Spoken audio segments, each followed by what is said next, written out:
Good Tuesday morning, everybody. My name is Christy. Welcome to my channel, Christy's Musings. If you're my friend, you can call me Tigger. Stick around to the end and help me to get all the juicy stuff that I can get out of YouTube. And at the end, please like, share, and comment.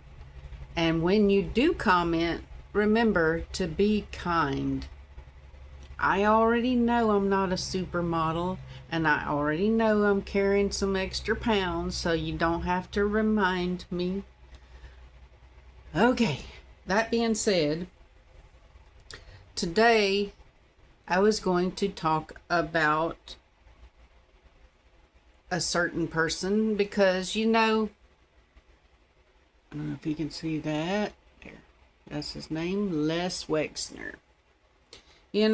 Since the list doesn't exist, maybe we need to make our own Dadgum list, right? You think about, here's a star, right? And out of this star reaches out all these trajectories. And there's trajectories going every direction, right? Well, in the middle, you have people like Les Wexner, and he's probably not the top of the pyramid. We know there's others, but any one given person, if you were to step out, not even very far, they say that with people that we all have somebody in common. Well, when you step away from one person, you don't have to go very many steps away to find somebody that has been accused of or had charges against them for crimes against children or crimes that were sex in nature. So, I thought I would talk about that today. I thought it was interesting. I did that video about the movie last week, and then I talked about Kathy O'Brien, and right afterward, this weekend, I saw that Jimmy Dory, I think is how you say his name, he had Kathy O'Brien on his show. And it's interesting when you listen to her. And by the way, I have ordered yet another book. But anyway, I ordered her book and it's on its way. But I was interested in seeing how many connections, there are in our government and the government that is our friend, that all of our politicians seem to support, and everybody makes money, so I guess money makes everybody happy, whatever. But anyway, I want you all to think about how with all of these people, there's what they call a hierarchy in this den of thieves. And in their hierarchy, they have like levels of like that man behind the curtain type situation where we won't really ever know who's at the top, but we can, every once in a while, we see what we call fall guys.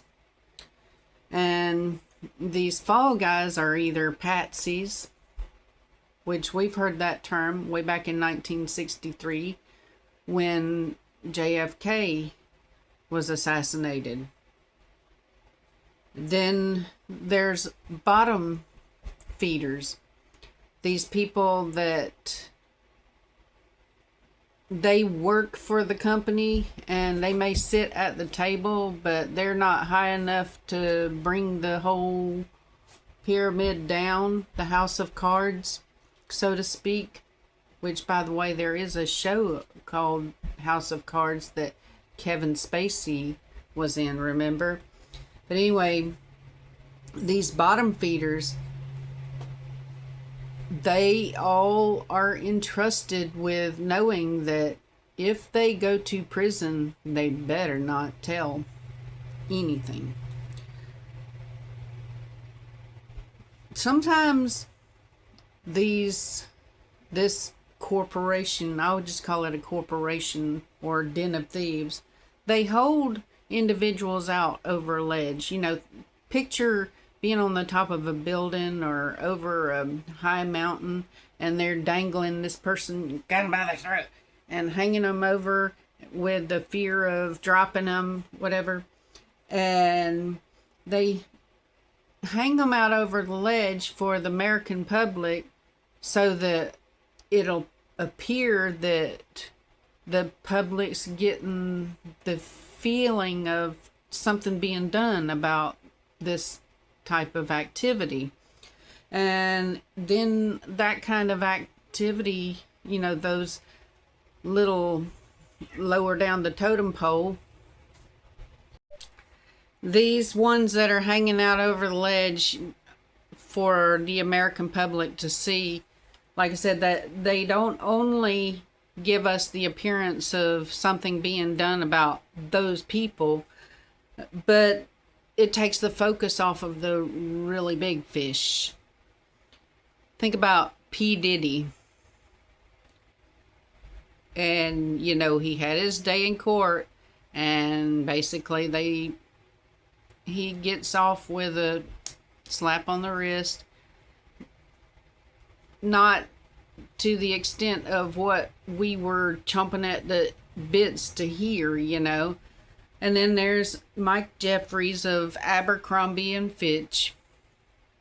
So that these kind of people are probably the bottom feeders on this pyramid. Okay, that's what I wanted you to understand. But today I wanted to talk about Les Wexner. According to Wikipedia, Les Wexner is Leslie Herbert Wexner, born September 8, 1937. He's an American billionaire businessman, the co-founder and chairman emeritus of Bath and Body Works Incorporated. But anyway, we know he's associated with Victoria's Secret and Abercrombie and Fitch. That's why I made the reference to the ball and all the trajectories. It's like, if you look at just Les Wexner, any direction you go, there's going to be somebody that's involved in S crimes. A good bit of my stuff that I've found comes from these books by Whitney Webb, One Nation Under Blackmail. In 1987, Epstein also began his formal relationship with Leslie Wexner, who shares strong philanthropic connections to the Bronfmans with Lauder, Lauder. Lauder would take over Edgar Bronfman's role as the influential Zionist lobby organization of the World Jewish Congress in 2007. Wexner's role in co-founding the mega group with Charles Bronfman and other intersections of their philanthropic endeavors are detailed in chapter 14. I just want to read that little thing I highlighted.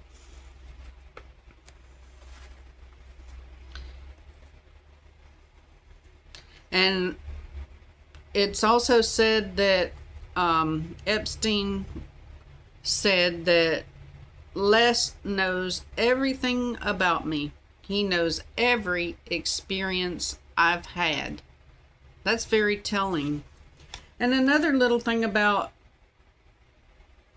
Les Wexner, he credits that when he was a child, he had a demon attached to him, and he prays to this demon. This little section comes from Unlimited Hangout, and it says, one may interpret the use of schvilkes, literally pins or spikes in Yiddish, and often used to describe nervous energy, impatience, or anxiety, as Wexner merely personifying his anxiety. However, his decision to use the word Dybbuk, which he does throughout his talk with these people, is quite significant. But anyway, he says that he has this evil demon that he talks to, and he credits it for his ability to gain success. As defined in Encyclopedia Britannica, a Dybbuk is a Jewish folklore term for a disembodied human spirit that, because of former sins, wanders restlessly until it finds a haven in the body of a living person. Unlike spirits that have yet to move on but possess positive qualities such as the Magid or Iber, the Dybbuk is almost always considered to be malicious, which leads it to be translated in English as demon. This was also the case in the New York Magazine profile on Wexner. So I thought that was interesting that he credits this demon for his successful empire. Judy Baumgold describes Leslie Wexner's Dybbuk as the demon that always wakes up in the morning with Wexner and tweaks and pulls at him. Wexner could have easily chosen to frame the entity as a righteous spirit, a Magid, or as his righteous ancestors, Ibur, guiding his life and business decisions, especially for the purpose of an interview that would be read widely throughout the country. Instead, Wexner chose this particular term, which says a lot for a man who has since used his billions to shape both mainstream Jewish identity and leadership in both the U.S. and Israel for decades. As the article continues, it states that Wexner has been with the Dybbuk since he was a boy, and that his father had recognized it and referred to it as the churning. Per Wexner, the Dybbuk causes him to feel molten and constantly pricked by spiritual pins and needles.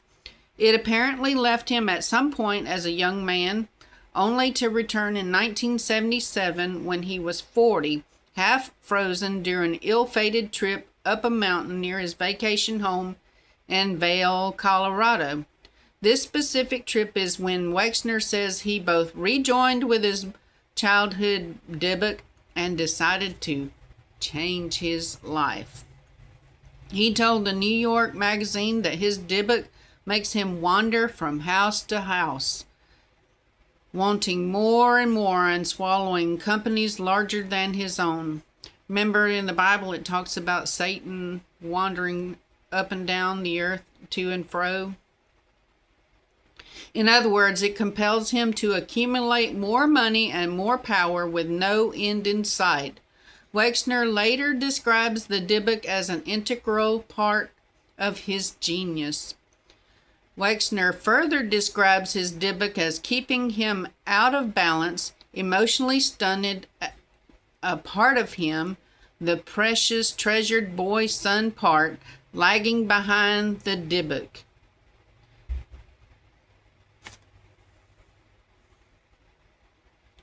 This is consistent with other definitions of the term in Jewish media, including a feature piece published in Jewish Chronicle. That article first defines the term as a demon that clings to a person's soul, and then states that the Hebrew verb which the word Dybbuk is derived is also used to describe the cleaving of a pious soul to God. I got some thoughts on that just now. The two states are mirror images of each other. Per Wexner's word choice and his characterization of what he perceives as an entity dwelling within him, the entity, the Dybbuk, is dominant while his actual self and soul lags behind and is stunted, causing him to identify more with the entity than with himself. So I tell you all that to let you know what type of people we're dealing with.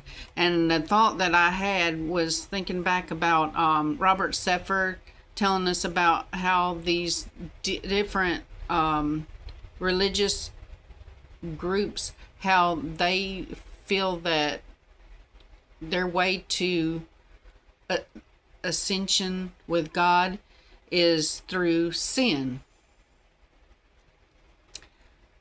But anyway, I digress.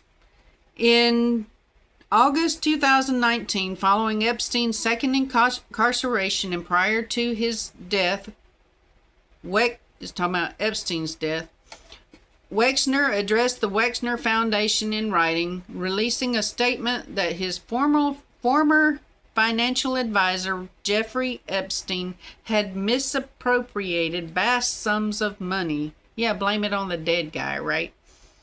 From him and from his family. Wexner retained services of criminal defense attorney Mary Jo White of Debevoise and Plimpton. Wexner faced additional public scrutiny in late 2019 and again in early 2020 when a group of wrestlers who are survivors of the Ohio State University abuse scandal publicly called on state and federal officials to conduct further inquiry into Maria Farmer's allegations of sexual assault at the Wexner property.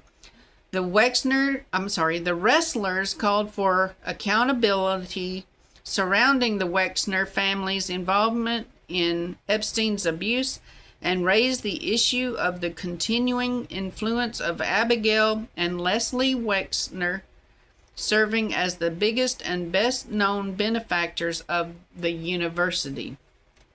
And these wrestlers, I'm pretty sure that they have already figured out about the hierarchy in this den of thieves, and that's probably why they pushed for more accountability.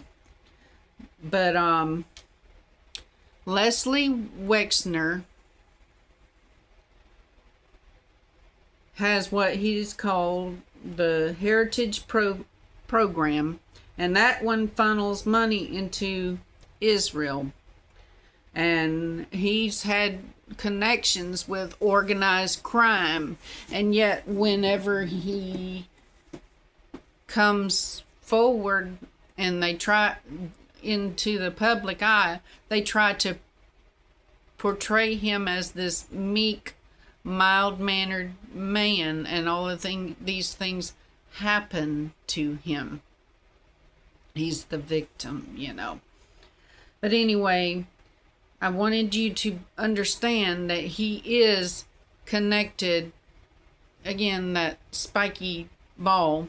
He's connected to people in organized crime, but he's a big supporter of Israel, and he's got connections because, like I said, he is a billionaire. So he's got the ear and the pockets of many people in Israel, the people that basically control and run America. If you got something out of this, let me know in the comments. And again, my point in sharing all of this with you is to tell you that Leslie Wexner is just one of them. Like I said, think about people like Kevin Spacey, Bill Clinton, the Fords, the Rumsfelds, the Albrights. This has been going on for years, and it has such a tight control in our country. I love you all. Stay spiritually aware. If you don't know what I mean by that, if you haven't given your life to Jesus Christ, I admonish you to think about that. Jesus died for your sins, and all you have to do is repent of those sins and give your life to Jesus, and to know that you have a place in heaven with Jesus. For God so loved this world that he gave his only begotten Son, that whosoever believeth on him shall not perish, but have everlasting life. I love you all, and I'll talk to you all later.